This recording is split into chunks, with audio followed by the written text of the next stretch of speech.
La Russie tente de relancer le processus de paix, mais pour l'instant, Mahmoud Abbas fait barrage. Il ne veut pas rencontrer le Premier ministre israélien à Moscou tant que les constructions ne cessent pas dans les implantations. Binyamin Netanyahou, lui, pourtant, est d'accord pour un rendez-vous direct en Russie. Il l'a dit hier au vice-ministre russe des Affaires étrangères venu le rencontrer à Jérusalem. Il y a foule en ce moment au chevet du processus de paix, puisque, outre la Russie, la France, elle aussi, tente de le relancer. Pour en parler, nous sommes en ligne en direct avec Pierre Laurin, journaliste et écrivain spécialiste de la Russie. Pierre Laurin, bonjour. Bonjour. Qu'est-ce qui explique que la Russie choisisse ce moment pour relancer le processus de paix au Proche-Orient ? Je crois que le moment est bien choisi dans la mesure, enfin du point de vue de Moscou bien sûr, dans la mesure où depuis quelques mois, la Russie devient vraiment un élément essentiel dans toute l'évolution au Proche-Orient et pas seulement, bien entendu, sur le conflit israélo-palestinien. Moscou a marqué de nombreux points sur le conflit en Syrie, sur ses relations avec l'Iran. La situation est beaucoup plus favorable aujourd'hui à un règlement global.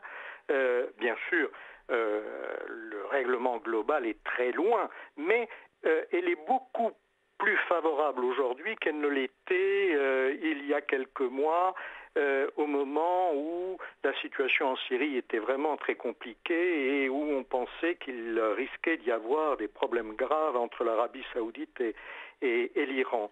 Aujourd'hui, Moscou bénéficie d'une notoriété supérieure. Par ailleurs, les relations entre Moscou et Israël sont très bonnes.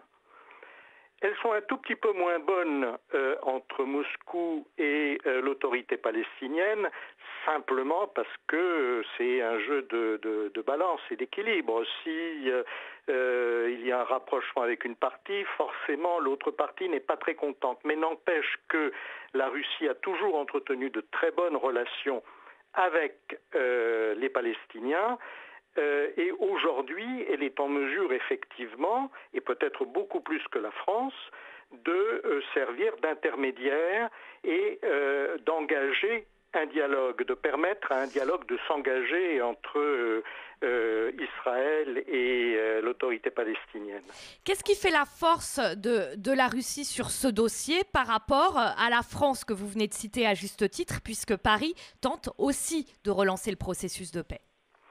Eh bien, je crois qu'il n'y a pas d'arrière-pensée israélienne à l'égard de Moscou, comme il y en a à l'égard de la France, que l'on considère d'une manière un peu dubitative en raison de la situation des Juifs en France qui ne sont pas très assurés de leur avenir, même si, bon, il faut tout relativiser, mais le nombre de Français juifs qui partent en Israël est très important. Bien sûr, il a été très important également le nombre de juifs russes partis en Israël, mais aujourd'hui la situation est beaucoup plus stable en Russie. Il y a moins de problèmes d'antisémitisme que par le passé et on sent qu'il y a une volonté politique de la part du gouvernement russe et du président russe de lutter contre l'islamisme radical et d'une manière beaucoup plus franche et beaucoup plus forte que ne le fait le gouvernement français. Je pense que là, il y a un problème. Et puis, pour les Palestiniens, la France est toujours considérée comme un ami, certes, mais également comme un État qui ne sait pas très bien où il se situe dans la relation entre Israël et la Palestine. Chaque fois que la France a pris des initiatives en faveur de la Palestine, eh bien, elle a été obligée de faire machine arrière parce qu'elle voulait sauvegarder ses intérêts en Israël. Et de même, chaque fois que la France a pris des positions favorables à Israël, eh bien, elle s'est vue contrainte, pour des motifs de politique intérieure, de les bémolisé, si j'ose dire, par des déclarations pro-palestiniennes qui, de toute manière, ne sont pas très productives. Je crois qu'il vaut mieux, comme le fait Moscou aujourd'hui, avoir une ligne et s'y tenir, essayer de maintenir une certaine neutralité de manière à permettre aux parties antagonistes de discuter. Qu'est-ce que la Russie espère gagner en lançant cette initiative ? Je crois qu'il ne s'agit pas pour la Russie aujourd'hui de gagner quoi que ce soit dans la mesure où elle n'a rien à attendre de cela, sauf peut-être la satisfaction de faire quelque chose en faveur de la paix. Vous voulez dans dire la que, région. Pierre Laurin, vous voulez dire que l'initiative de la Russie est totalement désintéressée ? Bien sûr qu'elle n'est pas totalement désintéressée, bien sûr que non, mais je ne pense pas que ce soit l'élément principal, que les intérêts de Moscou aillent dans le sens d'une reprise du dialogue israélo-palestinien. Je pense que les intérêts de Moscou sont beaucoup plus larges, ceux d'essayer vraiment de favoriser tout ce qui peut conduire vers une stabilisation de la région, parce que la stabilisation de la région permet également la stabilisation du Caucase et donc permet la stabilisation du sud de la Russie.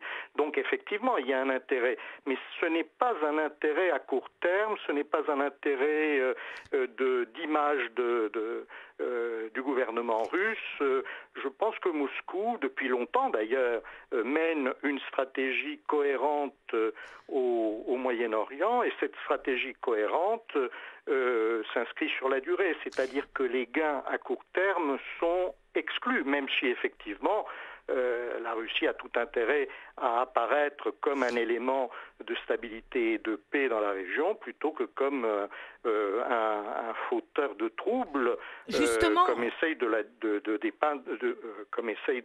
la dépeindre les Américains. Justement, j'allais y venir aux relations avec les Américains.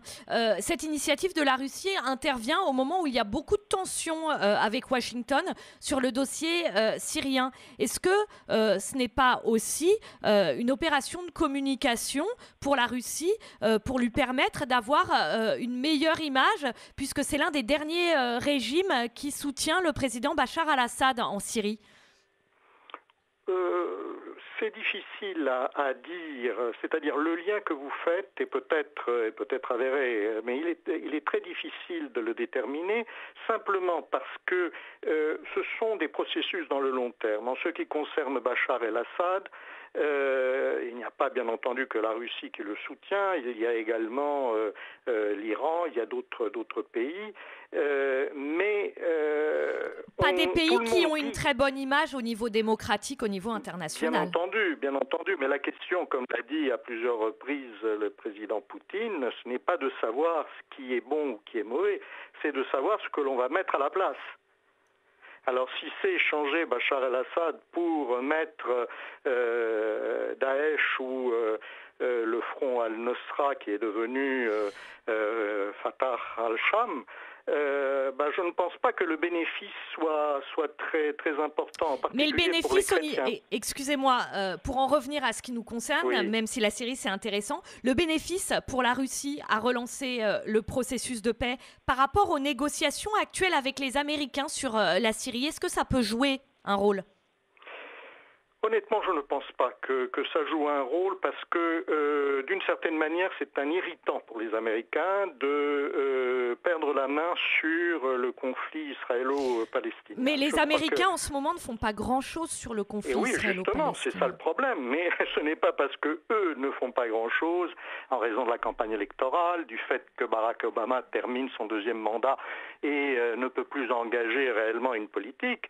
Ça, c'est un fait. Mais d'un autre côté, les Américains, le gouvernement américain et les candidats, en particulier Hillary Clinton, pour Donald Trump c'est un peu différent, mais Hillary Clinton ne tient pas du tout à voir la Russie supplanter les États-Unis comme élément de paix au Proche-Orient. Donc, si vous voulez, c'est plutôt un irritant plutôt que quelque chose qui peut faciliter le dialogue américano-russe. D'ailleurs, ce que l'on constate, c'est que depuis la rencontre de Lavrov le ministre russe des Affaires étrangères et le secrétaire d'État Kerry le 26 août dernier, où ils ont discuté pendant 12 heures d'affilée, eh bien, les progrès sont très lents sur le dossier syrien, très très lents, alors que la Russie semble mettre toute son énergie à essayer de produire des avancées, y compris là dernièrement les déclarations de Poutine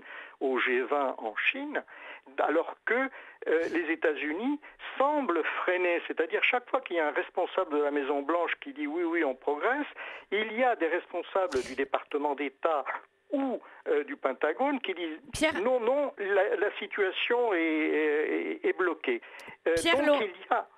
Pierre Laurin, très très vite, parce qu'il nous reste peu de temps, mais c'est une question importante. Qu'est-ce que la Russie a à proposer de nouveau aux Israéliens et aux Palestiniens pour que cette fois-ci ça marche, alors que toutes les fois d'avant, les États-Unis et d'autres pays ont échoué sur le processus de paix?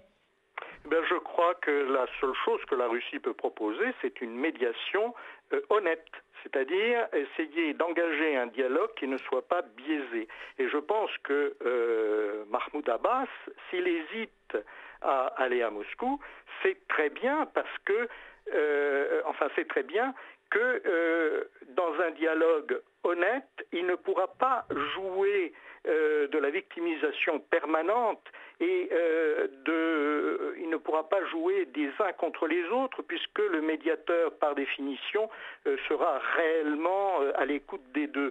Donc je crois que c'est peut-être cela, c'est également la situation électorale aux États-Unis. Tant que le nouveau président ne sera pas choisi, eh bien Mahmoud Abbas comptera sur une politique américaine qui pourrait devenir beaucoup plus favorable à son égard ou que sais-je. Merci beaucoup Pierre Laurin d'avoir été en ligne en direct avec nous ce matin sur Judaïk FM. Merci, bonne journée. Je rappelle que vous êtes journaliste et écrivain spécialiste de la Russie.